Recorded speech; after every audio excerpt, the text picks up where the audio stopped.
Welcome to the My Lotus Moments podcast, the podcast for women of color to have open and honest dialogue about experiences that we all share, from dating, relationships, mental health, and everything in between. I'm your host, Hope Coleman, a licensed social worker and mental health advocate and coach. To get more information and resources, visit the website at www.hopeinher.com. Let's get started. Trigger warning. This podcast talks about experiences with sexual abuse, substance abuse, and childhood neglect. Hey guys, and welcome to episode 24 of the My Lotus Moments podcast. With Mother's Day around the corner, I wanted to focus on the relationships that are often forgotten about. Daughters of mothers with strained or toxic relationships can often feel left out or glossed over during Mother's Day celebrations because our experiences are not as positive. So, to all those daughters, you are not alone. Now, before I introduce my guest, I like to say that this is such an extensive topic that it will require more than just 1 hour to dissect all of the dynamics in a strained or toxic mother-daughter relationship. With that being said, our conversation lasted well beyond this recording, and I would like to make it clear that though we didn't talk about it on the podcast, we did acknowledge all the things that our mothers got right. We didn't focus only on the negative things, though it may seem that way during this episode. Because this is such a layered topic, be on the lookout for in-person and online Circle of Hope discussions in the near future. Now, without further ado, here's a little bit about my guest. Doronda Parker Lathan is the owner and clinical director of Generations Individual and Family Treatment Services, LLC. She is also employed with the Office of Juvenile Justice as an LCSW.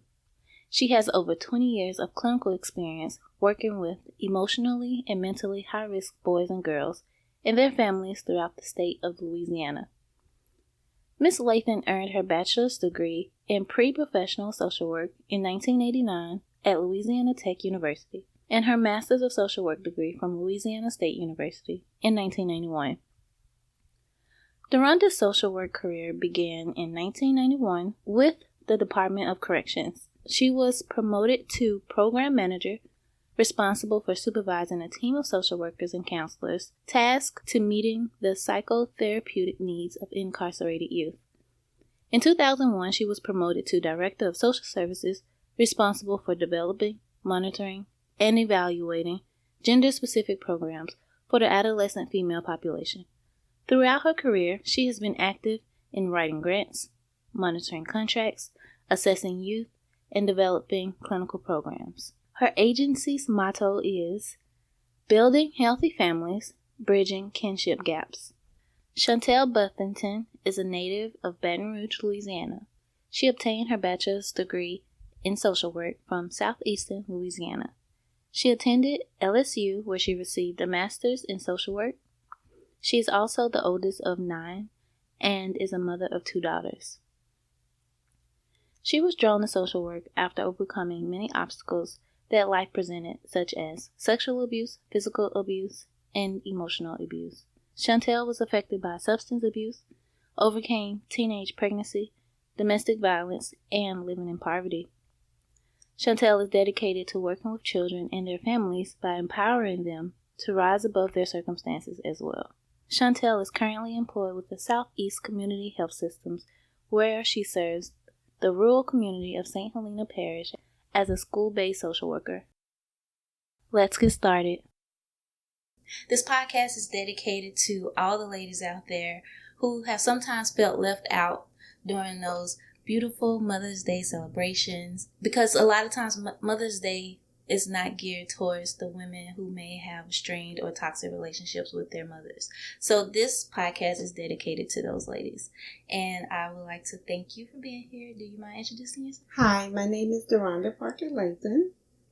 And I'm Chantel Buffington. So before we get started, I've already communicated with people online and we talked about this whole idea of how do we forgive our mothers. So let's just talk about what it means to you to forgive your mother, and complete the sentence. how do I forgive my mother for blank? So I will go first. How do I forgive my mother for abandoning me? I feel like, so I have a history of feeling as though my mom has chosen other people over me, chosen my abuser over me, chosen boyfriends over me. And so in each situation, I've always felt like I felt abandoned from a very young age, even until now. So that's something I still struggle with today. I struggle with forgiving my mother for abandoning me, essentially. How do I forgive my mother for not being what I needed her to be? Meaning, I needed her to be my protector. I needed her to be my comforter. I needed her to be my encourager, to encourage me. But I felt growing up, she wasn't those things for me, so I had to seek those things in other places. Okay, how do I forgive my mother for not being the mother I thought that I needed? At the age of 6 months old, due to some circumstances that occurred where we lived at the time, my mom brought my brother and I to my grandmother to live, which was maybe about an hour and a half from her home. And you have to keep in mind, this was in 1967 when the communication and the transportations weren't readily available to people in our economic bracket. So at 6 months, I was taken to my grandmother's house to live with her, and I lived with her until the age of 5. Now, that's not to say that my parents did not visit or did not provide for my brother and I financially, but the bond that was generated was between my grandmother and I, the motherly, daughterly bond. And the strange part of that was that my mom and her mother did not have the best relationship in the world. My mom felt like her mother was hard on her and did not provide her with the nurturing she needed. However, that nurturing was transferred to me. So there was some resentment in that manner. However, at the age of 5, my brother, who was 7 at that time, decided that he wanted to go live with our parents. And I did not. However, they decided if they would take one, they would take both. Right. So, needless to say, at 5, I was taken away from my grandmother, from a small town that we lived in with the majority of our family to a larger city, and placed in a school that I was unfamiliar with. And the littlest things would bring resentment toward my mom. Like my grandmother, she would fix whatever I would like to eat, whatever my brother would like to eat. But my mom was the type, she was like, whatever I cook, you eat. Right. Okay. And my grandmother would like let us freely dress in whatever was comfortable, whatever was our personality. And my mom was like, you're going to dress in the way in which you represent me. So this is how you're going to look, and this is how you are going to be. So until the age 5 to like 9, I pretty much bucked the system in my mom's house because I wanted to go back to my grandmother. So she would send us back during the summertime, but we had to come back for school. Well, needless to say, one summer I cried to my grandmother. I was like, I want to come back to live with you because I never got over not wanting to be with my grandmother. Well, I asked my mom to call my grandmother that night. And she was like, no, you're not going to call Mama because she's going to think something is wrong. So you just talked to her a couple of days ago, so you're not calling her. Well, needless to say, the next day she died. So being at the age 9, I didn't know how to formulate my feelings or my words to tell my mom that you robbed me of that last conversation or chance to talk to my grandmother. She just thought she was doing what was best in that situation. I don't know what adult thing that was going on at that time, but she decided I couldn't speak to my grandmother on that day. Well, lo and behold, as soon as my grandmother died, my parents packed up and moved to the city in which my grandmother lived in. Oh, wow. So I'm like, even more resentment. Really? You know, as a child. Uh-huh. So unconsciously, I held that against my mom because I felt like nothing that was important to me was worth considering at that time. So that's something it took a long time for me to forgive my mom for. Wow. Well, thank you for sharing.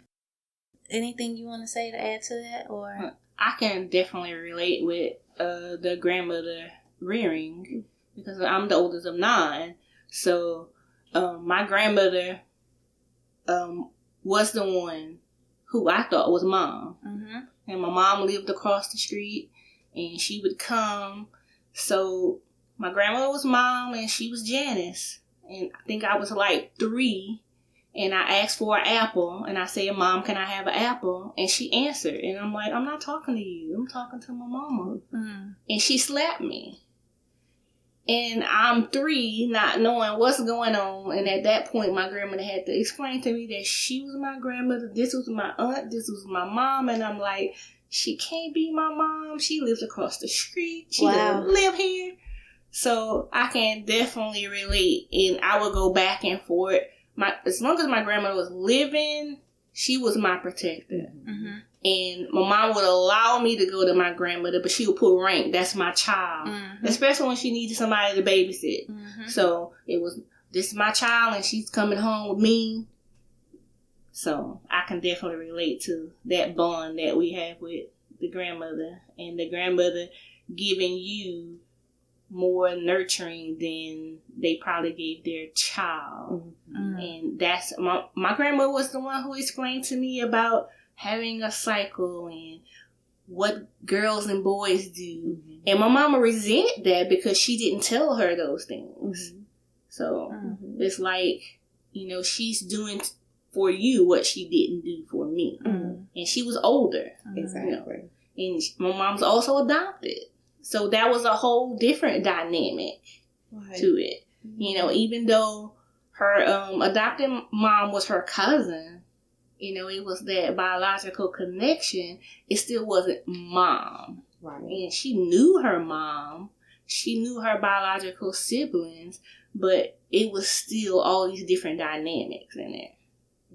That's very understandable. I can remember the conversation that my grandmother had with me concerning, you know, don't call your mom Louise. That's your mom. And I'm like, what? Well, you don't even know that's your mom. Right. I had no clue that she was my mom. Because moms live in the same house, right? Right. That's what you think growing up. Right. Yeah. I have sort of a similar yet different experience. So my older brother was born 7 years older than me. And my mom was still in high school at the time. So what my grandma did was took my brother in. And so she raised my brother as her own. But by the time I was born 7 years later, my mom was in her young 20s. And my grandma was like, I'm not taking care of that child. You take care of that child. So it was more along the lines of my brother was more nurtured by my grandmother. And I was with my mom. The difference is my mom never really provided stability.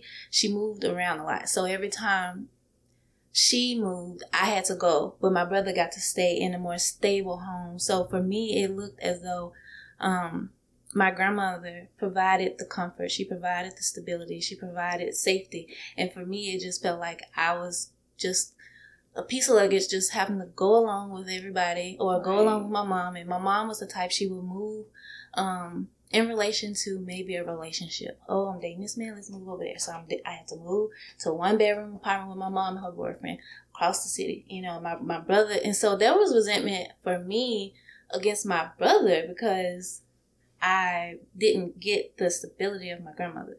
And even growing up, maybe like in high school, I felt as though, well, why didn't my grandma take me in for, because my mom had been unstable for so long. And I'm not going to go there, but it just felt like, well, if you could do it for my brother, why not do it for me? But I guess she had to teach my mom the responsibility. You have these children, you have to take care of your children. But I think you don't realize the impact it has on that child. Right. So, okay, so how, I know I post this question online about how do we forgive our mothers, and I got a lot of reaction to this question, and I got people saying, finally somebody get to talk about how we feel, because we always hear the positive side, but we never get to hear the people who have negative experiences with their mothers. So how do you guys think, how aware are we as Black women of the challenges in mother-daughter relationships? Do you think it's something that we actually even consider mostly?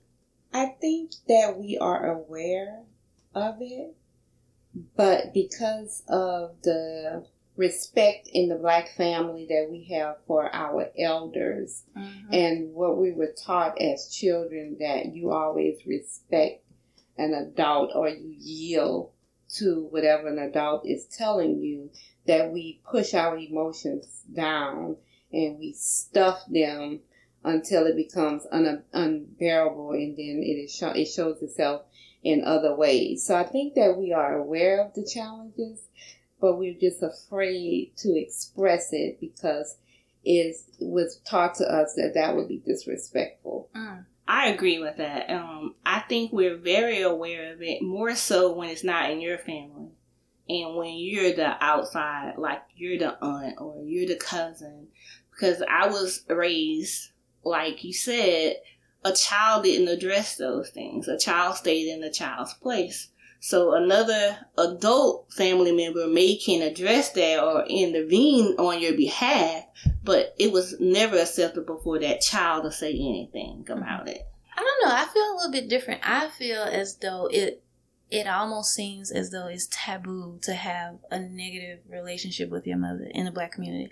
I'm not saying that it's not happening, because it is, but I think just like you said, we are taught to push it down. And I think that because everybody seems to push it down, that it's not obviously as exposed, or when people hear or see relationships between mothers and daughters that are not positive, is almost shocking. Even working with you in the past, it seemed to me that all of my coworkers had great relationships with their mothers. They would talk on the phone with them all day long, and I'm just like, man, I don't get that. Like, I don't get that experience. And even my mom, she would call me and she'd say, why don't we have a relationship like my coworker and her daughter? And I'm like, because your coworker, relationship, right? Your coworker and her daughter didn't go through the things that we went through. And even to your point where you talked about how you don't disrespect your elders, I can agree with that, because even if my mom were to call me and the conversation can go so far left, I would still have some sort of respect to not say certain things. And you see it on TV. You see where people of other races disrespect their parents, and we're like, oh, we never do that, But I've responded, of course, and even when I said how I felt, it almost felt disrespectful. It's like I don't get the opportunity to express my truth. I don't get the opportunity to rebut whatever you have to say, because I feel like everything I say is disrespect, even if it's said with respect. But I feel like when you stand up for yourself, it's looked at as negative. Even when I can recall my mom would be like, she could say the worst things and turn around and say, well, I'm your mama. And it's like, well, come on, I need you to understand that as a human being, you have to respect me as a person. And just because you throw out there, I'm your mama, that doesn't work, Right. So I don't know. That's my opinion. I don't know. A lot of times I feel like my mom expected things just because she's my mom. And I'm like, yeah, do she realize she didn't get any Mother of the Year awards? Like, why do you expect these things? And I do things because she's my mom. Yes. Like, Mother's Day is coming, right? And from my perspective, I pay the insurance, I buy food. Every day's Mother's Day. So she's like, oh, well, such and such is buying this for me for Mother's Day. What are you getting me? I'm like, didn't I pay your insurance? Didn't I buy a grocery? But if I felt like she instilled in me, I may want to do extra and go do something extravagant for Mother's Day. And we'll be at service and everybody will be all emotional. Well, if you have a mother, go hug her and be grateful that she's still alive. And I'm like, oh, she here, you know, I do love her, but I'm just not that excited right now. Yeah, I feel the same way. I even, like, I have a therapist. Like, we talked to my therapist about it. I tell her, I say, you know, is there something wrong with me that I don't feel guilty for not feeling a certain way? Because, like you said, when you maybe in church and, you know, all these positive emotions around celebrating Mother's Day, and you're like, well, I can't relate to that feeling. Right. And even, like, for me, certain things trigger me with my mom. So even just her hugging me, it triggers me. And so that's unnatural for me to want to embrace my mom, because it brings back a negative response or a negative experience. Because she'll see that. And, like, I have a lot of relationships with older women because I had to get what I need from somewhere. So there's this one lady who I watched growing up, and like every time I see her, she's gonna say, I love you, how have you been? And so my mom will see that, and, you know, she'll kind of get jealous, and, you know, for a minute she'll be like, well, I love you. And I'm like, where is this coming from? Because she's not a person that's gonna say, I love you, and be nurturing like that. Years old, I don't think my mama has ever said, I love you. But it's funny because she tells my daughter all the time. And my daughter will walk into the room and hug her. I never hugged her. Never. And it's not because I don't want to hug her. I just never did. Because I just never did. It's not the norm. That's not a relationship that I've had with her to physically embrace her. Now, my mom would go beyond and above for myself and my daughter. When I was in high school, she always put me in things, bought things for me in that manner. But as affection, I can never remember her saying, I love you. And I can never remember her giving me a hug. But where I think it came from, and it's something that I need to let go of, I spent the majority of my days as a child in the hospital. And my grandmother would stay during the day, and my mom would stay at night. And so my grandmother would sit in the hospital during the day, and she would rub my arm, or, you know, she would put lotion on my legs or my body. And this one particular night, I was scared or just feeling insecure, and I asked my mom to hold my hand. She had been working all day, so she was tired. I can see that now. But at the time, I was 7, 8 years old. And I said, can you hold my hand? And she said, no. And from that period on, I never, ever asked her for physical security or reinforcement or comfort from that point. And I was that age. So I'm not sure if that's what pulls me back, or I don't even think about giving her a hug because of that interaction and holding on to that for so many years. Now, I'm not sure how I would act if she comes up to me and do it, because I just don't ever recalling her do so. But any other thing she would do for me, if I call her right now and say, I need you to do such and such, she's going to go out her way to get it done. But as far as physical affection or I love you, I don't think I've ever heard it from her. I think I've heard my mom tell me she loved me more now that I'm an adult and more now that I moved away from home. I've been away from home for 14 years almost. I've heard her tell me that more, and even more now, because it seems as though our relationship has gotten even further apart. That's something, like, my grandma wasn't, my family was full of strong women, like women who I looked at, or when I say that, I mean my grandmother. I looked at my grandmother as somebody who could fix anything and everything. But the thing that my grandma didn't really do, she wasn't very affectionate with her 5 kids. And so I think it was awkward to see that affection. And then I think that was passed down to my mom. And my mom, that's what made it awkward for me, because I'm like, this is not something that we do. We don't hug on each other. We don't love on each other like that. Like, it makes me feel kind of weird to do it, because I'm like, this is not what we do. Like, you show me love by providing something or being there or making something wrong, make it right. That's how I seen it. And that's how my grandma even, expressed it through, like, what she did for us versus physical affection. So I don't know, there could be something there.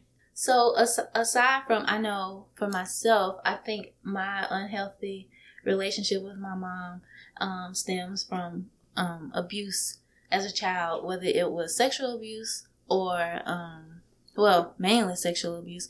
But it stems from that because after it was brought up, it was 2 different situations, not just 2 different situations, but 2 different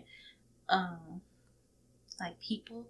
And so one being an older cousin, and when that came out, it seemed as though she didn't do anything. Like, I don't know, I was really young, but I do know that after a while, like, my aunt and my cousin's mom and dad, they got really upset, and so from what I remember from my young brain is that we stopped seeing them for a certain amount of time. I don't know if it was a year, if it was a month, could have been a couple months. But then eventually we all ended up back together. We all ended up back at family, gatherings together, and as though nothing had ever changed. And so for me, it just felt like now I have to be in the presence of this person, even after everybody knows what happened. And I felt as though my mom, she was okay with it. Even, like, to the point to where I went to college and I would come back home, she would have him over the house. She would call and talk to me about him, and I would tell her specifically, do not talk to me about him. Do not call me about him. I don't care what's going on with him, his wife, whoever he's with. I don't care. And she would continue to call and say, oh, let me tell you what's going on with so-and-so, so-and-so. Or so-and-so, so-and-so is coming over here to wash my car. And I'm like, I feel like you continually choose this person over your daughter. So that grew the distance. And it happened even with the next occurrence happened was with her boyfriend. She knew about it. She was even a part of it and did nothing to take me out of that situation. And instead of, even when I came out with this podcast about a year ago and I wrote about it, and she heard it, and the only thing she said was, well,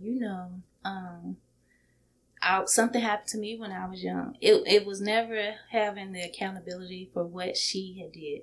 And it was always moving the attention from the issue back to herself.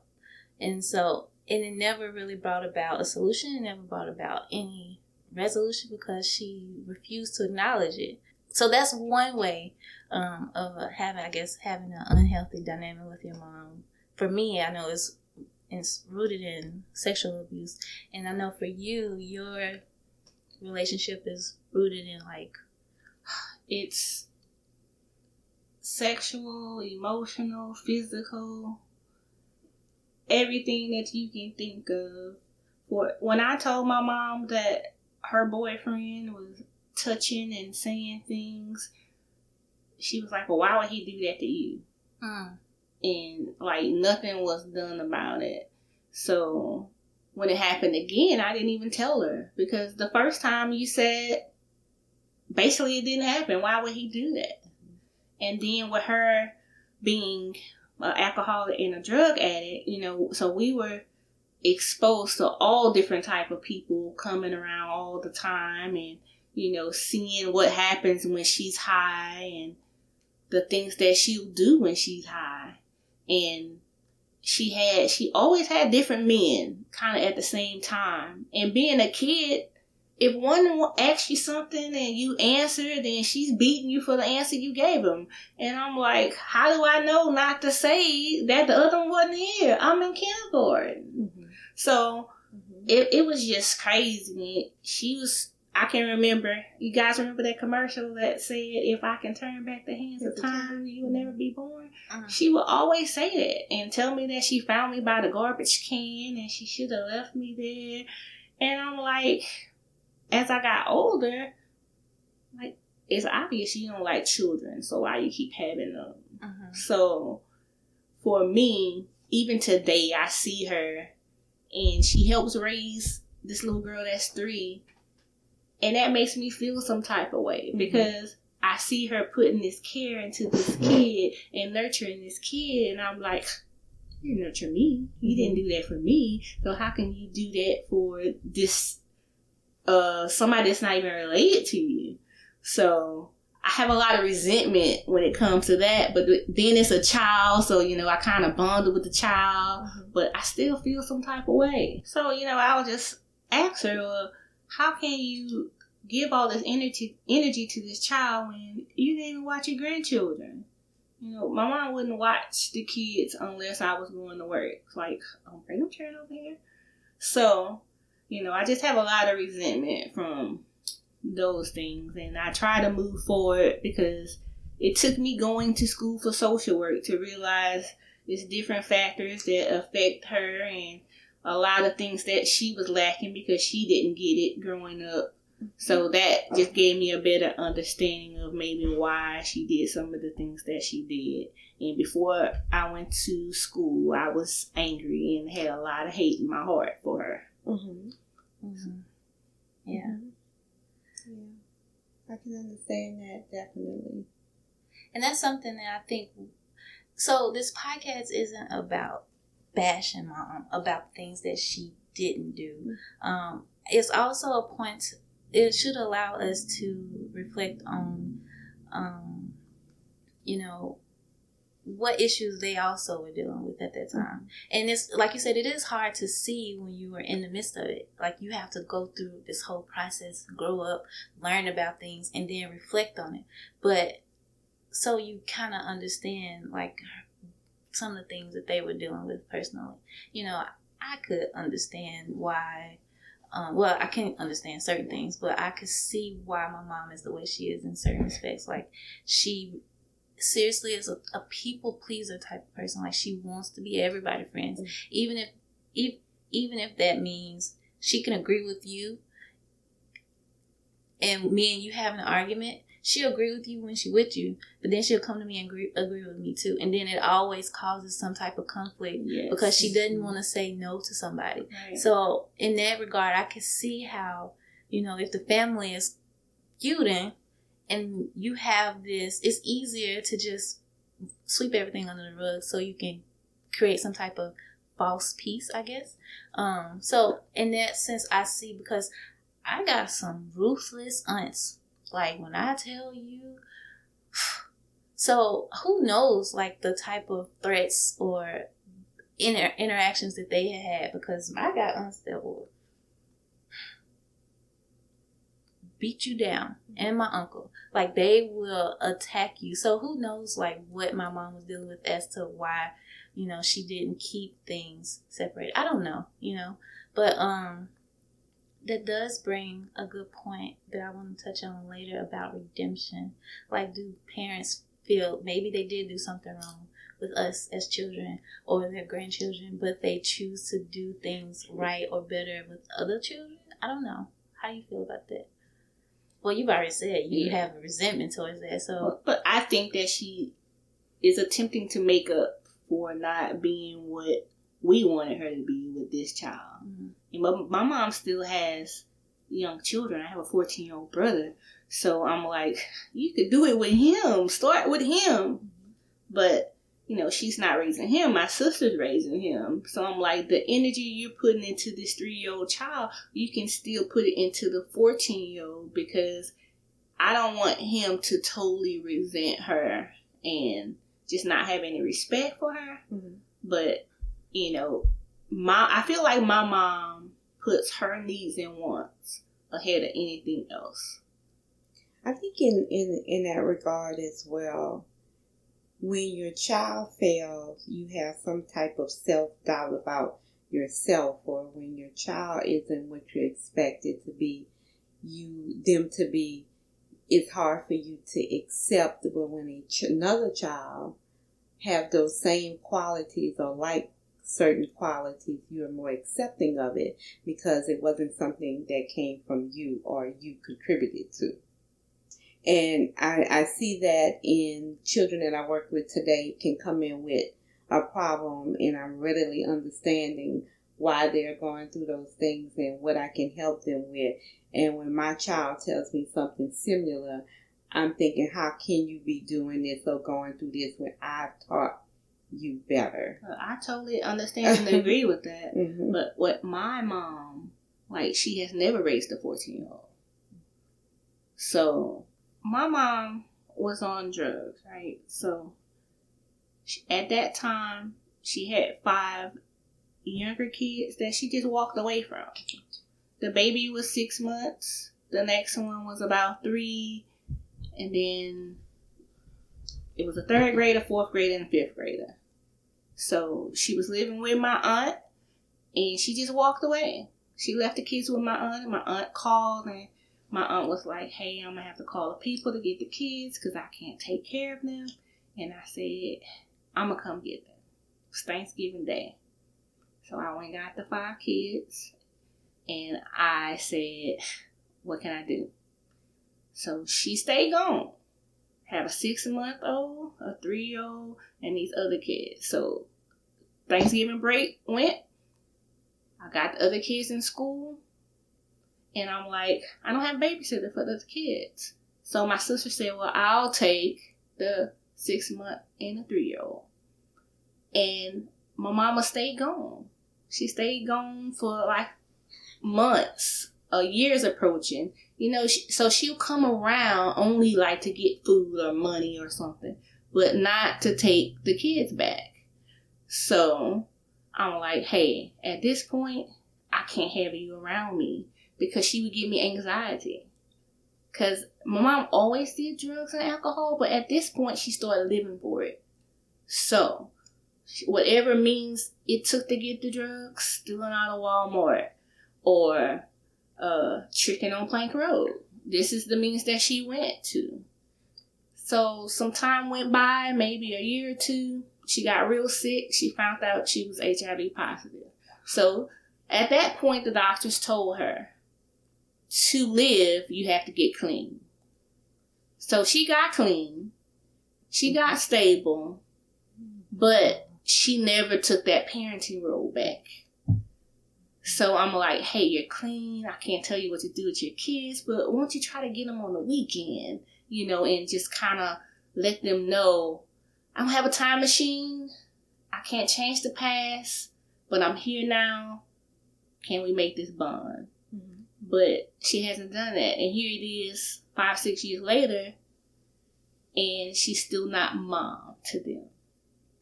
And my sister's mom. Mm-hmm. And she'll say quick, oh, I'm their biological mom. But no effort in parenting or rearing them or telling them what's right. And she just steps back. So that's why I say I feel like she puts her wants and needs ahead of them, us. Because mm-hmm. a lot of times I remove myself from that mm-hmm. because I'm older. And I'm like, well, hey, she's my mom too.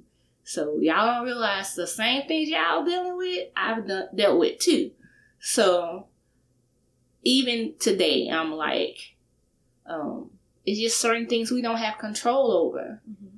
And I know that she loved them, but she just don't know how to show them that love. Or I don't know if she even wants to. I don't know. how can someone begin to identify unhealthy dynamics that may exist in a relationship with their mother? Like, how can somebody identify those issues, and how can they address those issues with their mother?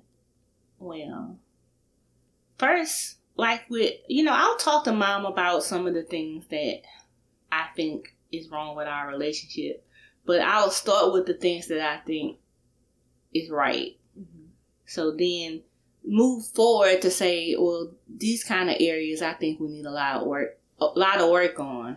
So it starts with having an open conversation about what they have done and how that made you feel, and what can we do to move forward from that. Because like I say, that's my favorite line. I don't have a time machine. I tell my kids that all the time. Tell me what can I do today so we can move forward, because you asking me why I did something 10 years ago, I don't know. Mm-hmm. So just moving forward from a perspective of openness and being willing to forgive and move forward. I think some of the ways that we can begin to identify some of the unhealthy dynamics is to identify what those dynamics are that put a strain in your relationship. I know with my mom and my mom is dark complected, and that was a sort of strain for her. And I can only imagine, because of the fact what was told to her or what was said to her when she was young. So she feels that I have something, because I'm lighter complected, I have some sort of privilege, or did not have to go through some of the discrimination or hardships that she had to go through. Even though that she's proud of me because I have an education, she does not have a formal education above a high school.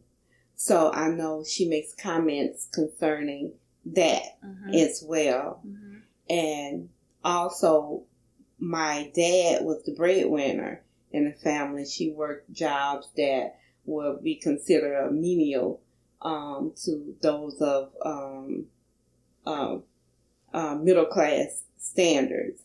So I know that those dynamics keep us at a certain level of understanding for one another, because on her side, she feels I was privileged with these things and she was not. Therefore, I should have some type of understanding for her that I do not have. And at the same time, I feel you were provided with some of the same privileges that I was, and you did not take advantage of those privileges. So don't hold it against me because you did not. So just looking at the dynamics that keep you separated and apart, and the fact that I still hold resentment toward her for the things that we experienced, that I experienced growing up with her. Looking at those things, identifying them, talking about them, and get everybody's point of view as to why you think this is in existence. When it comes to an addiction, which is even harder, sometimes there is no rhyme or reason. The way things, the decisions that were made put you in the position that you're in, and sometimes those decisions move from where you can actually change them to is very difficult to change them. And then you start looking at, well, where does fault lie? How did this come about, and why is it still in existence? So the answer may not change, the outcome may not change, but I think talking about it is the beginning.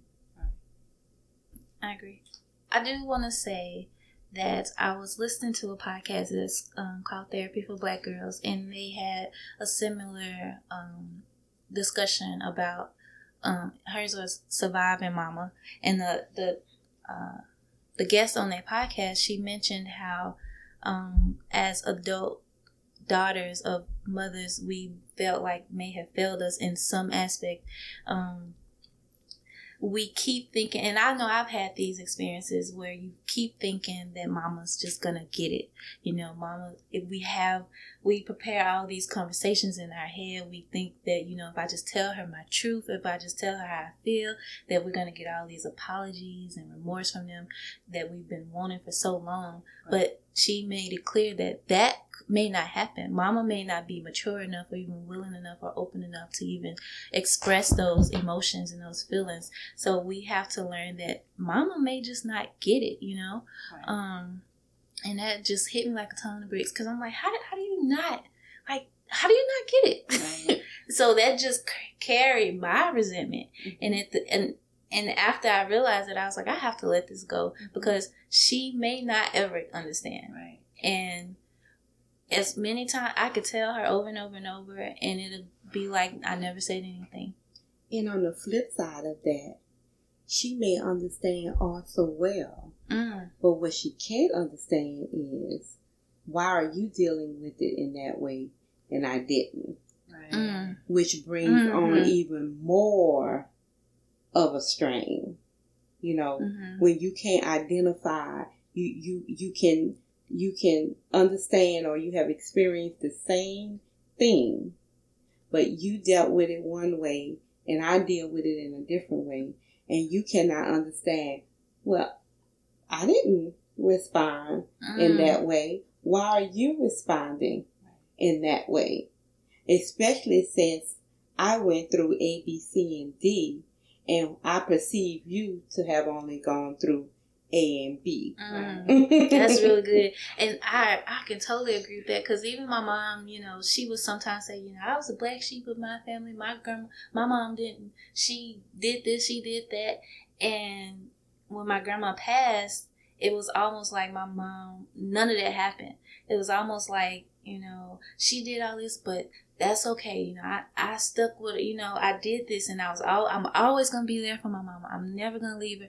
And it was like, but she didn't deal with the issue that they may have had. Instead, like you said earlier, she pushed it down. She learned, or it may be a generational thing where you take whatever you get, whether it's abuse, and you learn to survive.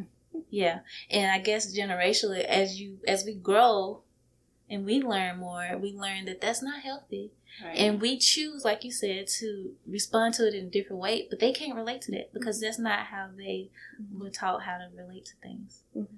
But who's to blame for that? Like, not saying anybody's to blame for that, but like, why do we have to suffer because we've learned how to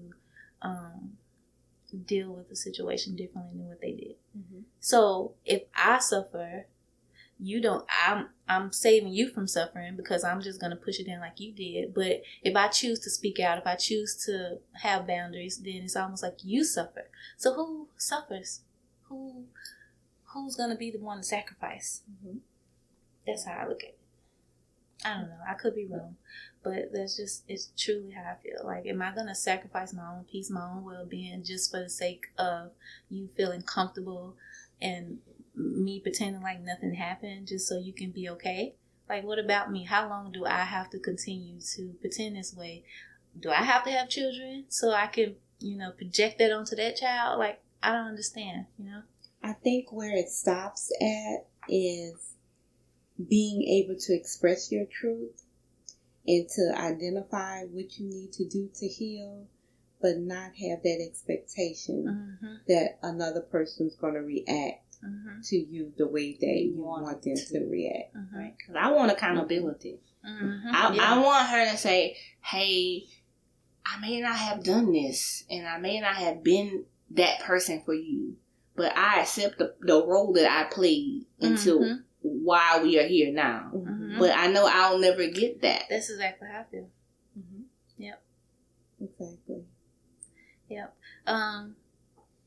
So on that same podcast, she talked about how we can't change mama, but we can change the way we process her. And instead of expecting her to be someone who should have known better, who should have done this, or who shouldn't have done that, it helps to understand that we likely are expecting things from our mothers that they are literally incapable of giving.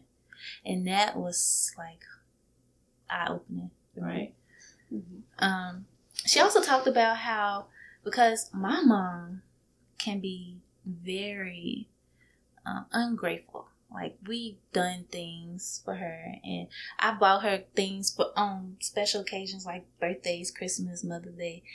And for example, my ex bought her a whole dining room set for Christmas, and we drove to Memphis with a U-Haul to deliver her this dining room set because she didn't have enough money to buy her own. And when we set it up, she had everything negative to say about it. This is not the color. Why I only got 2 chairs or 3 chairs?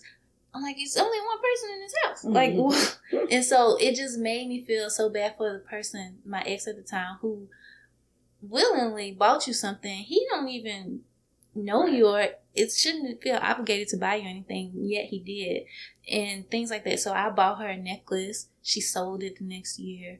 I bought her another piece of jewelry, and then I must have left a tag on it because the same day, I think it was Christmas, she was on the phone, and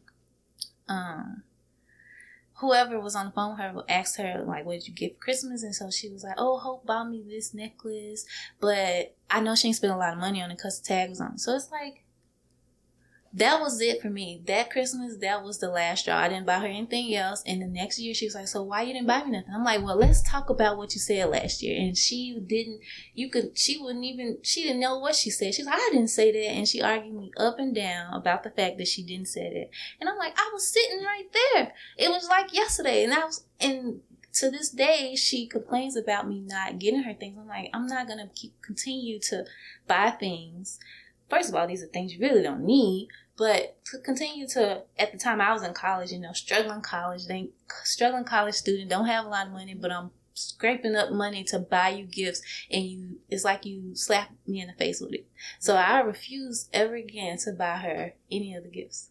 So I say that because the lady on the podcast said we shouldn't be shocked when a mother shows you who they are. Like, don't be surprised don't be surprised when a self-absorbed mother is self-absorbed. Don't be surprised when an ungrateful mother is being ungrateful. That's who they are. So in those instances where my mom showed those signs of ungratefulness, I had to remind myself, don't be offended. Don't get my blood would be boiling, but I'm like, don't react, because that's who she is, Even if she wasn't my mother, she would probably be an ungrateful person or whatever. And so it just made so much more sense when she said that. Like, don't be surprised when an alcoholic mother is being an alcoholic, or when a judgmental mother is being judgmental. Mm-hmm. Like, you have to learn to accept those characteristics. Exactly. Yeah. I go back to the movie, Tyler Perry's movie, where the mother was seen as the person in the family who had it all, the bougie mother, and at the same time her daughter she pretty much sold her daughter to her husband so that she can live life in the finest manner. And the daughter kept reaching out for answers as to, or wanting her to acknowledge what she had done. And a question that I had in my mind was, how far have she buried herself down within herself? I'm talking about the mom. How far was she buried inside that she could not conceive of the fact that she went so far as to hurt and attempt to damage her child so that she could be seen or have certain things in life? Did she actually still exist within herself? Yeah.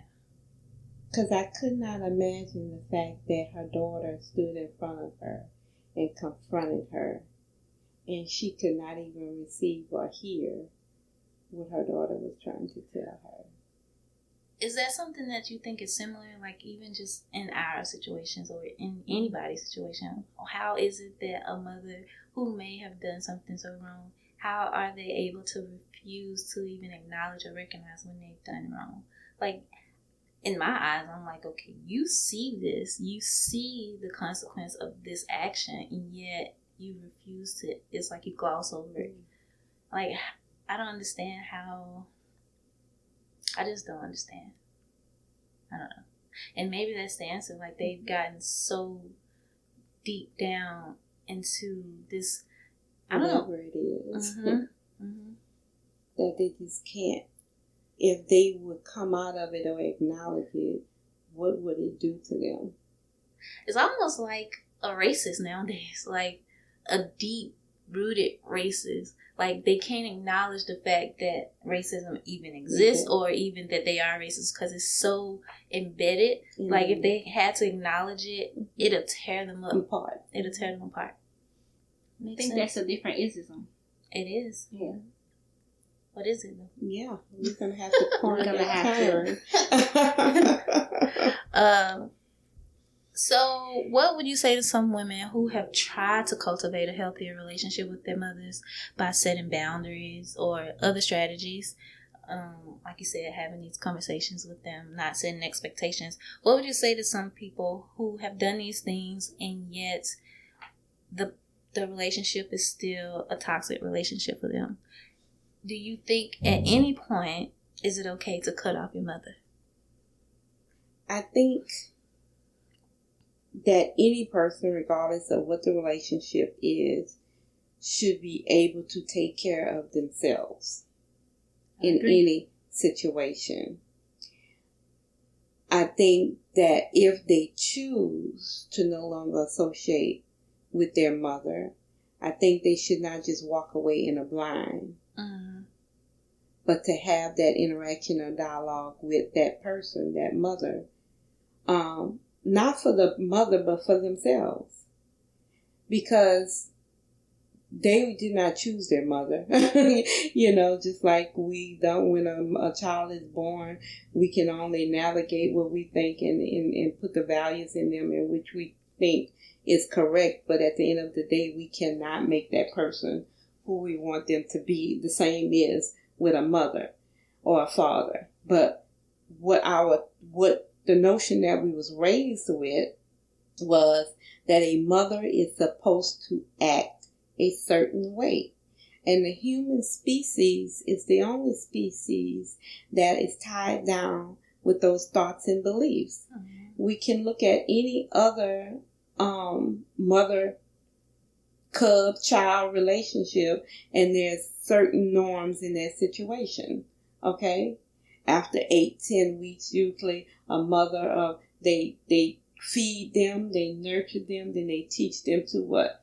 Go on their way. Mm-hmm. But because we as humans have so many other things that's intermingled with that innate relationship, it becomes complicated, and because of how we were raised and what we were taught, it becomes confusing when the mother and the child relationship is not of the norm. Mm-hmm. Okay? Mm-hmm. So if we had mothers who would say, okay, I'm raising you to the age of whatever, I'm providing you with whatever you need, and then I'm what? There you go. You have to get out of my house. I'm out of here. Mm-hmm. Okay. Is that realistic based on our norms? No. Mm-hmm. But is that actually wrong? And this is what I'm saying. Each person is a human being. Okay? Each person has their standard of life. I hear this debate all the time.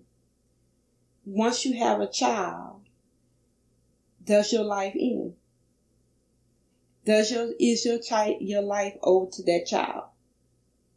Now, that's a question we have to ask for who? Ourselves and our what? Children. So, is 18 the golden age that child learns to be independent? I don't know. I don't know the answer to those things, but what I'm saying is, when you become a mother, you have to learn how to be the most effective person for that child as well as yourself. You should not be lost because you have become a mother.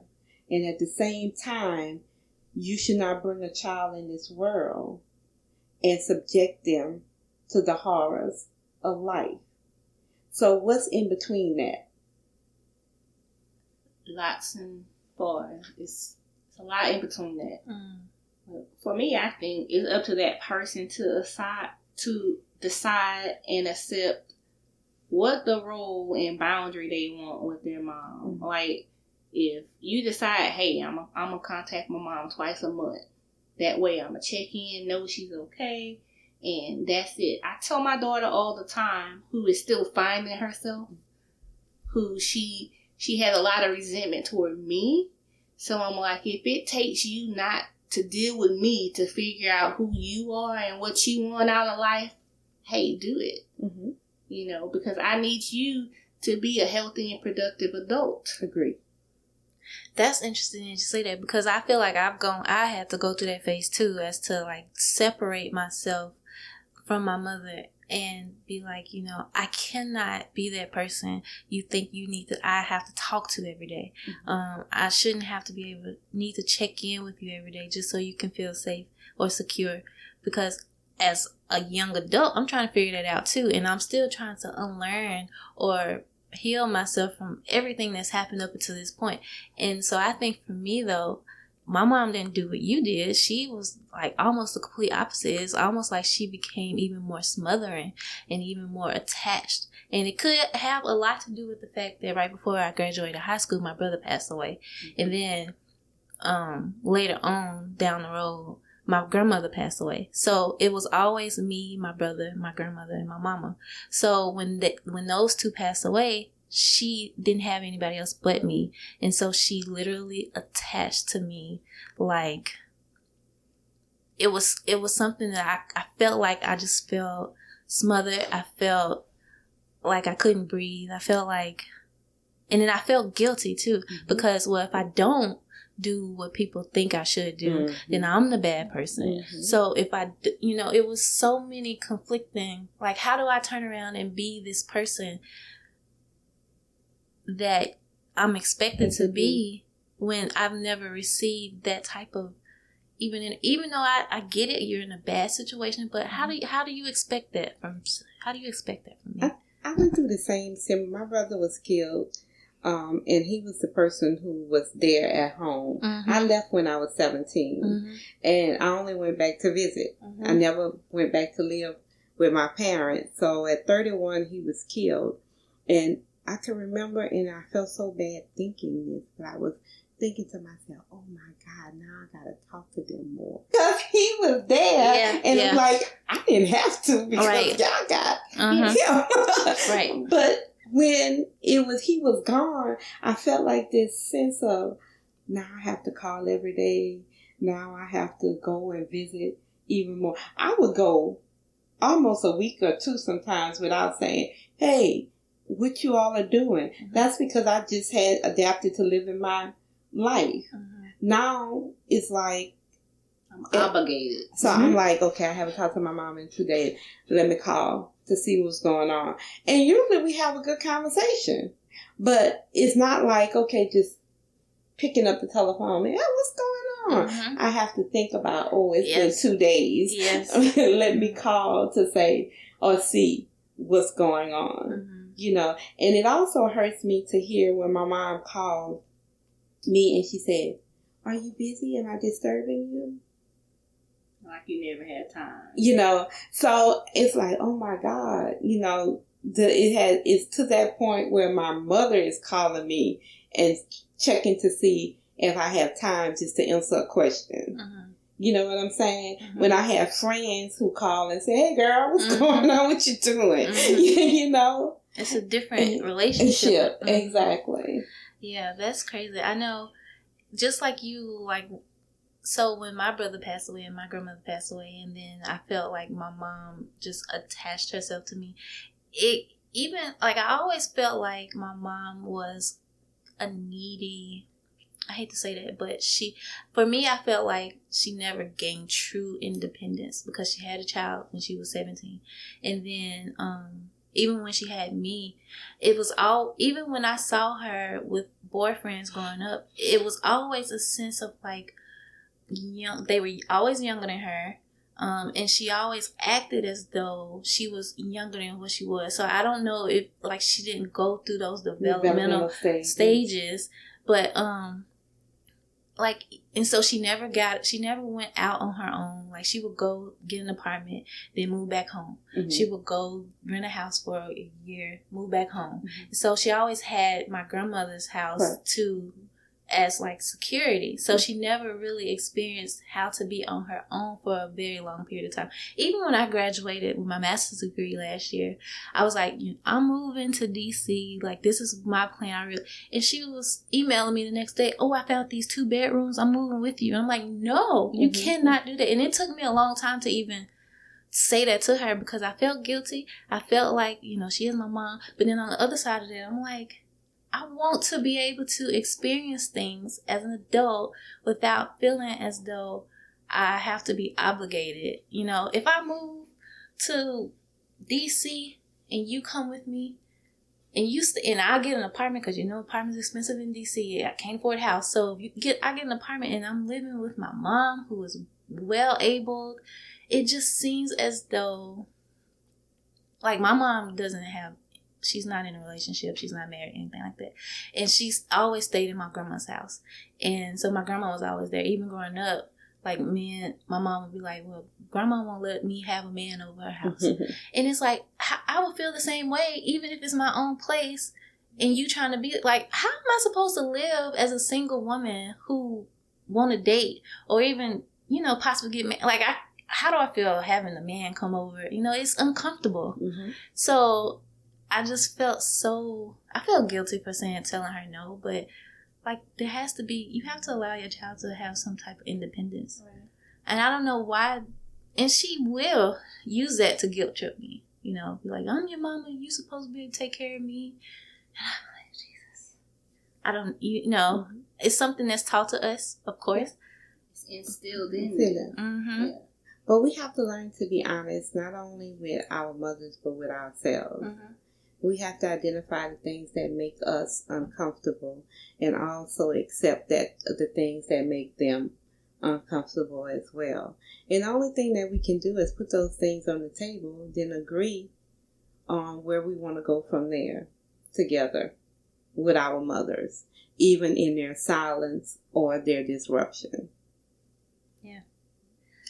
So last question, you guys. So how can healing happen for someone who's had a difficult relationship with their mother? So even at this point, how can healing happen with anybody who has experienced some type of toxic relationship and would like to move beyond that? Even not just with them, with their mothers, but as an individual.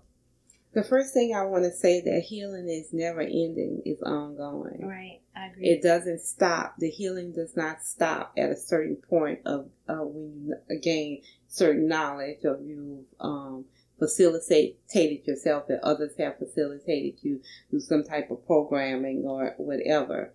So what is necessary is to be self-aware. Self-aware meaning knowing your strengths and weaknesses, to be able to acknowledge them, to be able to say when you have made a mistake, when you need more, and when you need to change, or there should be a difference in your life. So before you or someone try to manage, fix, or deal with another relationship, you need to deal with everything that's going on within you. I agree. And I think in order to do that, I'm an advocate for therapy. And sometimes people have to go into therapy in order to even just learn how to be more self-aware.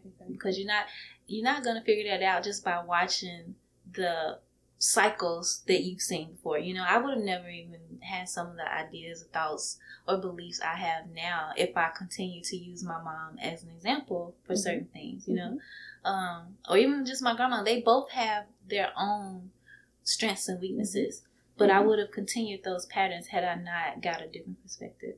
Or even just, I believe, having outside of therapy, like having people in your life that will encourage you or even promote support. Like, you don't want to have negative people in your life who's going to encourage the negative toxicity that you may have with your mom. They should understand where you are, but they should also kind of encourage you to move beyond the negativity. Right. So even if it's not with your mom, like, how can you bring people in your life that's going to promote positivity in your life, especially when you're down about something, when you're upset with your mom? Who can you call and talk to about it? It's not going to keep you in that place. Exactly. Mm-hmm. You have anything? Well, I had to learn to be more verbal. I'm one that holds everything in. I'm one that really wouldn't say no. So I had to learn what my limits were and what I was comfortable with doing. So for me, I feel like healing started when I was able to verbalize how people made me feel and stand my boundaries. Hey, I'll do this, but this is all I'm willing to do. So that's where it began with me. And I've always had like mentors, people that I worked with, people in the church, family members who actually keep me grounded to say, hey, well, you said you wasn't going to do it. Well, why did you do it? You know, so that was my starting point. Learning how to say no and learning how to stick with what I said and not going backwards. I have another thing. And they also mentioned this in Therapy for Black Girls in that episode. I put a link in the show notes. But the lady also mentioned how you should release this person of any debt or idea that you believe that they owe you something. You know, as we get older, like you said, we become independent. And so whatever issues you have going on in your life, whatever failures that may have happened, you at some point you cannot continuously blame them. Blame your parents or your mother for those particular issues. My mom's single. She's always had these toxic relationships. I was in a toxic relationship, but I know I had to learn how not to blame my mom for that relationship. It was something that was familiar to me, so that in the end, it was really my own decision based off just what I knew. So I had to take that and learn from that. You know, I couldn't just blame her for it because she didn't do it. She didn't tell me. In fact, she told me not to go in a relationship, which is funny because she saw the danger in my own relationship, yet she didn't see it in herself, which is interesting. And also, I think that we have to still honor our parents, even if it means creating boundaries, because honoring doesn't mean that you obey every single thing that they say or you agree with everything that comes out of their mouth in regards to how you live your life. But honoring them meaning having at least the respect to know that this person birthed me, and whatever reason we have this relationship that we have, it's for me, it's like it's a bigger cause, it's a bigger purpose to that. And so at the very least, honor that person for bringing you into the world. They may not have cared for you in the best way you felt like they have, but just know that you can be able to challenge their judgments or challenge their ideas and thoughts without being disrespectful, like you said, or doing it in a way that's gonna tear them down, even though they sometimes may feel like it is, because just the idea of challenging them is like not even fathomable sometimes for them, in my opinion. So that's all I have. Any last words, any resources, anything that you want to put out there that anybody who's struggling with toxic relationships can go out and get? Y'all have anything? I would just like to say, if someone is in need of therapy, they can log on to Psychology Today. There's a listing of therapies or therapists in their local community that can help them, assist them with whatever needs that they have, and not to be afraid or not to feel that seeking therapy is a weakness, but it's actually a strength to want to learn or find out new ways of caring for yourself. And you have anything? It's not so much formal, but to seek support from anywhere that you can, as long as they're giving you positive support. Whether that's church members, you might want to join a local support group. Just seek support because we need each other. Yeah, I agree. Well, thank you, ladies, for speaking with me today. You're welcome. And that is all we have. Okay. Thank you for listening to another episode of the My Lotus Moments podcast with Hope.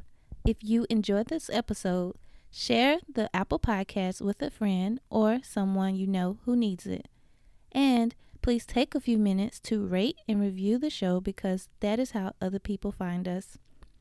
And if you're talking about this episode online, don't forget to use the hashtag MyLotusMoments and tag me at JustMoreHope on Instagram and Twitter. Until next time, thanks for listening.